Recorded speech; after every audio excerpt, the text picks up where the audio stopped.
আসসালামু আলাইকুম, কেমন আছেন সবাই? বারিস্তা রুহুল ভাই চ্যানেলে আপনাদেরকে স্বাগতম।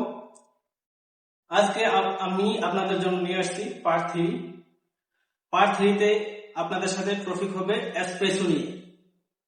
কারণ সব কফি এসপ্রেসো থেকেই তৈরি হয়। এসপ্রেসো দিয়ে hot coffee, cold coffee, cappuccino, latte, Spanish latte সব কফি বানানো হয়।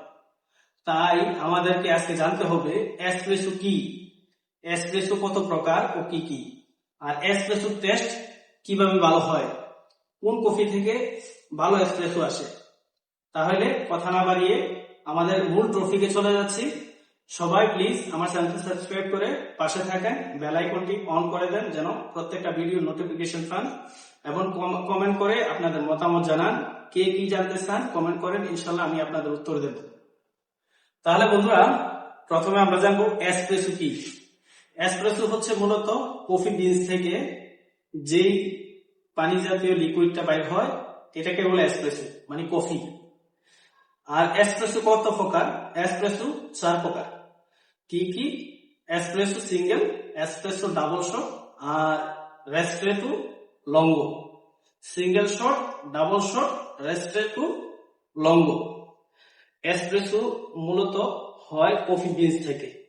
দেখছে, এই কফি বিনসটা যখন আমরা এই গ্রাইন্ডার মেশিনে আমরা গ্রাইন্ড করব, তখন গ্রাইন্ডটা হতে হবে এরকম যে চিনি গুঁড়া আছে যেরকম, চিনি গুঁড়া থেকেও আরেকটু ছোট, কিন্তু আবার আটা ময়দার মতো না। চিনি গুঁড়া থেকে আরেকটু ছোট করতে হবে, আর আটা ময়দার মতো করলে আবার এসপ্রেসো আসবে না। আবার যদি বড় হয় তাহলে আপনার এসপ্রেসোটা ফানি ফানি চলে আসবে, দ্রুত পড়ে যাবে। দেখেন, চিনি গুঁড়া থেকেও আরো ছোট, কিন্তু আটা ময়দা থেকে একটু বড়, সামান্য বড়। সব মেশিনের সাথে কিন্তু আবার গ্রাইন্ডার মেশিন সেম হয় না। কোন কোন মেশিনে একটু একটু বড় রাখতে হয়, কোন মেশিনে একটু ছোট রাখতে হয়। এটা আপনাদেরকে আমি সেটিং করে শিখাবো কিভাবে করতে হয়। এসপ্রেসো মূলত 4 প্রকার হয়: single shot espresso, double shot espresso, ristretto, lungo. Single shot মূলত 30 ml হয়। সিঙ্গেল শটের জন্য আমাদের যেমন কফি পাউডার প্রয়োজন 7 থেকে 9 গ্রাম কফি। 7 থেকে 9 গ্রাম কফির ভিতরে বেশিরভাগই 9 গ্রাম ইউজ করা হয়, কারণ 9 গ্রাম ইউজ করলে এসপ্রেসো লিকুইডটা ভালো আসে এবং স্বাদেও টেস্টেও ভালো হয়। আর একটা এসপ্রেসো বানাতে হলে আপনার যে মেশিনের পানিটা গরম থাকে আপনার 90 থেকে 96 ডিগ্রি সেলসিয়াস, গরমটা হয় 96 ডিগ্রি সেলসিয়াস। আর যে প্রেসার, পানির একটা প্রেসার থাকে, যেরকম আমরা এরকম নিঃশ্বাস ফেলাই না, এরকম নিঃশ্বাস ফেলাই, এটাকে বলে 1 বার। এরকম 9 বার নিঃশ্বাস ফেলাই, যেরকম একটা প্রেসার আসবো, ওই 9 বারের প্রেসারে একটা এসপ্রেসো তৈরি হয়। তারপর আমাদের সিঙ্গেল এসপ্রেসোর জন্য যে এসপ্রেসোটা 30 ml, 25 থেকে 30 ml কফি এসপ্রেসো করতে হবে। এসপ্রেসোটা 25 থেকে 30 ml, 30 ml বেশিরভাগ ইউজ করা হয়। আর 30 ml কফি করার জন্য আপনার 30 সেকেন্ড লাগে। 25 সেকেন্ড থেকে 30 সেকেন্ড, 25 সেকেন্ড থেকে 30 সেকেন্ডের ভিতরে যদি করে তাহলে এসপ্রেসোটা পারফেক্ট। আর যদি আপনার 25 সেকেন্ডের আগে ফুলে শেষ হয়ে যায়, অথবা 25 সেকেন্ডের বেশি সময় লাগে, তাহলে কিন্তু এসপ্রেসো বরাবর হবে না। 25 সেকেন্ডের আগে পড়লে পানি পানি চলে আসবো, একটু টক বেশি আসবো। আর যদি 30 সেকেন্ডের বেশি হয়ে যায় তাহলে কফিটা পড়তেও সময় লাগবে অনেক বেশি, তিতা হয়ে যাবে, একদম তিতা তিতা ভাব চলে আসবো। কফির যে ব্যালেন্স, ওই ব্যালেন্স ঠিক থাকবো না। তারপর আসেন ডাবল এসপ্রেসো। ডাবল শট এসপ্রেসোর জন্য আমাদের কফি পাউডার নিতে হবে আপনার 14 থেকে 18 গ্রাম।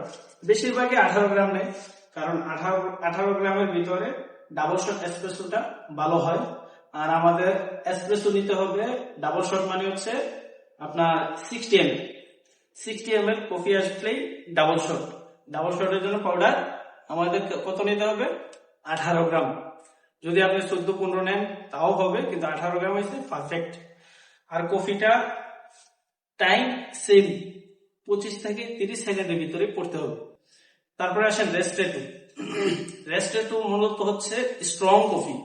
রেস্টেটু করার টাইমই হচ্ছে 15 থেকে 20 সেকেন্ডের ভিতরে রেস্টেটু যে কফিটা করতে হবে। আর এটা হচ্ছে আপনার 15 থেকে 20 ml এর ভিতরে থাকে, এই জন্য এটা স্ট্রং হয় আর ফ্লেভার, কফির ফ্লেভারটাও বেশি থাকে। তারপরে আমরা আসি লঙ্গো। লঙ্গো হচ্ছে আপনার পাতলা কফি, যারা মনে করে যে আমেরিকানো খাইতে চায় বা এসপ্রেসো খাইতে চায়, আমেরিকানো চেয়ে একটু স্ট্রং, তাদের জন্য এসে লঙ্গো। লঙ্গোটার জন্য আপনার কফি পাউডার লাগবে 18 গ্রাম। আর এটার যে পড়ার টাইমিং, এটা হচ্ছে মনে করেন যে 40 থেকে 50 সেকেন্ডের ভিতরে পড়বো। আর এটা হচ্ছে মনে করেন 70 থেকে 90 ml এর ভিতরে আপনার লঙ্গো হয়। তাহলে বন্ধুরা, আমরা এসপ্রেসো সম্বন্ধে একটা বেসিক ধারণা পাইলাম। এসপ্রেসো 4 প্রকার হয়: single shot, double shot, ristretto, lungo. আপনার সিঙ্গেল শটের টেস্ট কেমন হয়? যেমন একটা সিঙ্গেল শট এসপ্রেসো হচ্ছে বেসিক রেগুলার এসপ্রেসো। যারা এসপ্রেসো লাভার তারা বেশিরভাগই সিঙ্গেল এসপ্রেসো খায়, কারণ এটার টেস্ট মানে লেভেল সমান থাকে। যেমন টেস্ট হয় একটু টক, আরোমা একটু বেশি থাকে। আর সবচেয়ে বেশি আরোমা থাকে আরবিকা কফিতে, একটু কম থাকে রোবাস্টা কফিতে। এই জন্য সব বারিস্তারা আপনার আরোমা আর আরবিকা কম্বিনেশন করে এসপ্রেসো বানায়, বিনস গুলারে মিক্স করে। আপনার আমি এর আগের পর্বে দেখাইছি কফি বিনস কোনটা ভালো কিভাবে হয়। আপনারা যদি জানতে চান তাহলে আমার আগের ভিডিওটা দেখেন, সবগুলো ভিডিও ধাপে ধাপে দেখে আসেন, তাহলে আপনারা বুঝতে পারবেন। তাহলে আসেন ডাবল শট। ডাবল শট কফিটা হচ্ছে আপনার, ডাবল শট কফির জন্য আমরা 18 গ্রাম কফি নেই আর 60 ml কফি হয়। সিঙ্গেল শটের জন্য 9 গ্রাম নেই, 30 ml কফি হয়। আর এটার টাইমিং হচ্ছে, দুটোটার টাইমিং একে 25 থেকে 30 সেকেন্ডের ভিতরে করতে হবে। আর এসপ্রেসোর উপরে যে লেয়ারটা থাকে আপনার ক্রিম, এটা হচ্ছে কালারটা হচ্ছে ব্রাউন কালার, আর নিচে কালো কালারটা হচ্ছে যে এসপ্রেসো কফিটা। তারপরে আসে রেস্টেটো। যারা স্ট্রং কফি লাভার, যারা স্ট্রং খাইতে পছন্দ করে, তারা রেস্টেটো খায়। আপনার মানে কফির লিকুইডটা চলে আসে, পানি আসে না। তারপরে আসেন লঙ্গো। লঙ্গো হচ্ছে আপনার একটু পাতলা হয়, যারা আমেরিকানোর মতো একটু খাইতে চায়, স্ট্রং আমেরিকানো স্ট্রং খাইতে চায়, তারাই এই লঙ্গোটা খায়। এটার ভিতরে আপনার একটু পানি বেশি থাকে, কফিটা এই জন্য একটু তিতা কম থাকে, আর ব্যালেন্সও ঠিক থাকে আমেরিকানোর জন্য। আমরা এখন জানবো এসপ্রেসো রেশিও। রেশিও হচ্ছে আপনার 1 গ্রাম কফি থেকে যে কফিটা বাইর হবো, এটাই হচ্ছে রেশিও। যেমন সিঙ্গেল শটের জন্য 1 ভাগ কফি থেকে 2 রেশিও হয়। 18 গ্রাম কফি থেকে একটা এসপ্রেসোর জন্য 36 ml রেশিও হয়। রেস্টেটোর জন্য 18 গ্রাম যদি কফি নেন তাহলে 18 রেশিও হয়। আপনার লঙ্গোর জন্য যদি আপনি 18 গ্রাম কফি নেন তাহলে আপনার 3 দিয়া গুণ দেন, এরকম রেশিও। ওকে বন্ধুরা, তাহলে আমরা আজকে জানতে পারলাম এসপ্রেসো কি, এসপ্রেসো কত প্রকার ও কি কি, এসপ্রেসোর রেশিও কি। তাহলে আজকে এই পর্যন্তই, ভিডিও লম্বা করবো না, দেখা হবে নেক্সট পার্টে। আজকে এই পর্যন্তই, আল্লাহ হাফেজ।